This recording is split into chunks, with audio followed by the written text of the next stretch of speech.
Hey traders, what's up? This is the watch list video for Wednesday, June 8th. The SPY, as I noted this morning, was gapping down, but I also told everybody in the chat, if you weren't there, I'll let you know now, right? That it was gapping down right into support.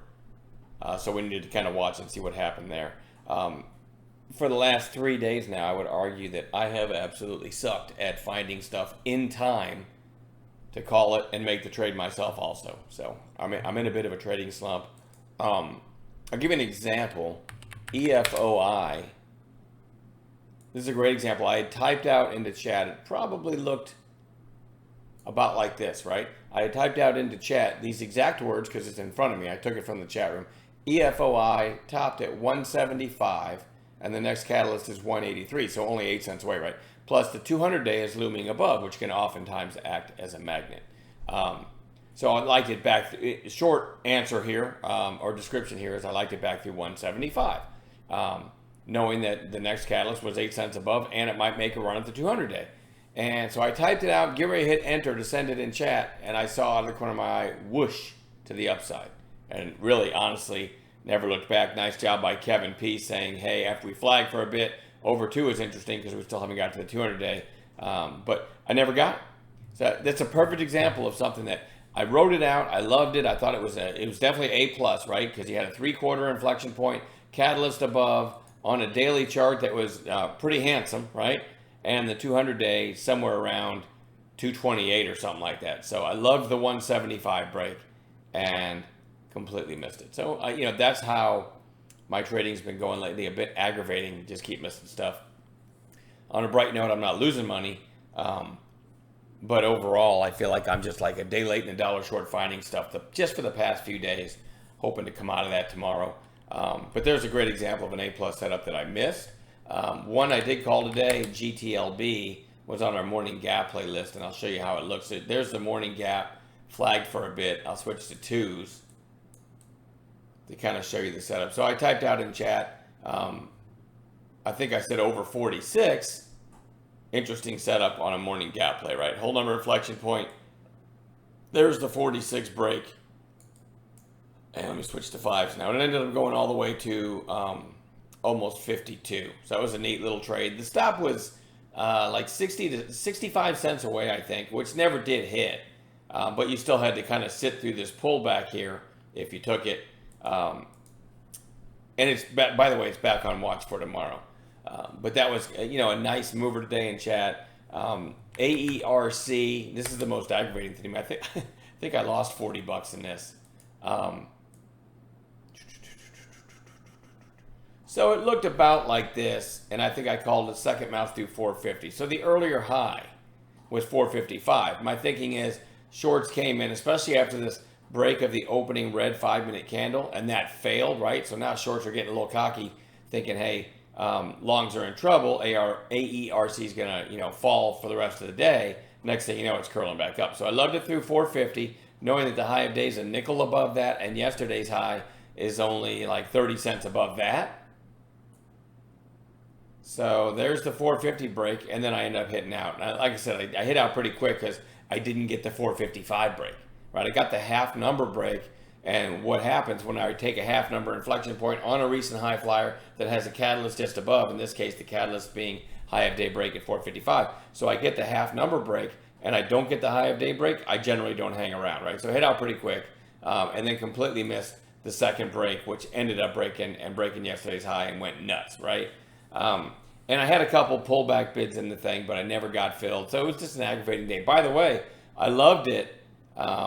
I think somewhere in here it halted. I love the middle of the 5s buy zone, but the halt kind of threw that off. I would have had a bid in place. I actually was getting ready to place a bid, and then I realized it was halted. And when you come out of a halt, it can open anywhere, so I pulled my bid. It ended up opening right in the middle of 5s buy zone, and I don't know, probably going up $1.50 before rolling over, and then had a nice bounce in the afternoon. Anyway, I had the one trade in it, small loss in it, on a massive mover. And the sad thing is my trade was around $4.50, and it ended up almost tripling or maybe tripling from there. That's the kind of day I had. Anyway, what are we watching for tomorrow? VERU, a very strong daily chart. We're going to keep our eyes on that one. That's another one, by the way, that I liked over the 5-minute high today, but I'm shying away from early calls in the opening 5 or 10 minutes. And that, by the way, if you look at fives, you had yesterday's high just above on a recent high flyer on a nice looking daily chart. It ended up never looking back. Didn't call it, didn't take it. So I'm definitely in a bit of a trading funk. Anyway, nice daily. So we're going to keep our eyes on it. Gtlb. Talked about this one, the call I made today. It's got nice volume and a nice little mini breakout. So we're going to put that back on watch for tomorrow. I did catch a nice Tokyo trade. I didn't have time to call in chat though. So, I mean, I hate to talk about it, but, we had AERC running, and when JAN, looked like this, you got a bunch of longs trapped. It's bleeding lower. Took out the early low of day, and it's kind of chopping along sideways. Generally, this is a recipe for bleeding lower the rest of the day. But when you have that, you got a lot of shorts in it, right?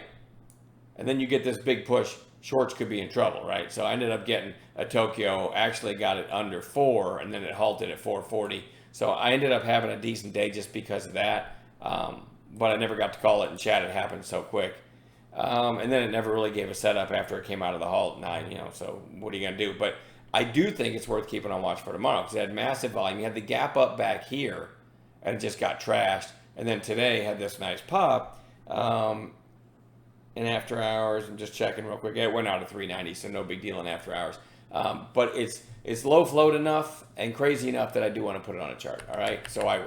EFOI, I already talked about the day late and a dollar short call. I was going to make an EFOI. Anyway, big rip today. Maybe a follow through tomorrow. It's a little bit extended though. RDBX is red box, a pretty handsome daily chart here. Looks like it went out in after hours at 888. If I was around in after hours, it looks like it gave a decent little trade, but I wasn't. So anyway, pretty handsome looking daily chart. We're going to keep our eyes on RDBX. AUVI, big rip today. Maybe it pulls an AERC. I believe it was running in sympathy to AERC today. So we'll see, right? BGXX just goes back on bounce watch. I thought we had one today.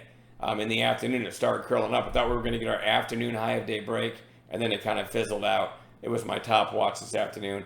But if you look at it, never broke the early high or yesterday or the day before, and I could just keep going. Put in probably all the way back to, let me switch to like 30s. Hasn't broken its early high, in other words, an afternoon high of day break, probably since it was $12 or $13. And it just keeps bleeding lower. So for me, when I have a bounce play on watch, and by the way, the range is getting more narrow on the day, so we might get a nice pop one of these days. When I get a bounce play that I'm watching several days in a row and I don't get a trigger, I always just keep it on watch. BKSY, recent high flyer, pull back to the 8-day, very narrow range today, but a nice little green candle. We're going to watch that one tomorrow. VIEW, interesting in that yesterday topped out at 187. Today topped out at 187, and you've got a previous high from the big rally at 198 to act as another potential catalyst. So very interesting over 187 tomorrow if that happens. And if it hasn't run a long way, we don't know how it's going to open. So it will be on a chart. SOPA, let me zoom in a little bit to give you a better look. So you had the pop back here to almost $3. Then you put in a lower high, topped out at 260. Then today actually took out that 260, but barely went to 264 and then gave some of it back.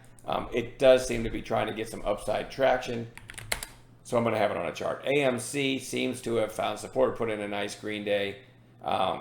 And it generally runs with GameStop, and GameStop had a big rip today. So AMC has some catching up to do, so I'm going to keep that one on watch.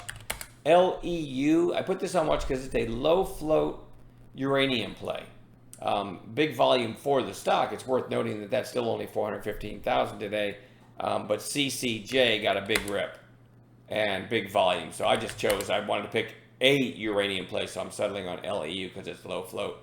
If the uranium plays go again tomorrow, that one's interesting. And then lastly, CYRN in after hours had news and ended up going out in after hours at 244. So a potential gapper tomorrow. I babbled long enough. I'll see you guys in the chat room in the morning.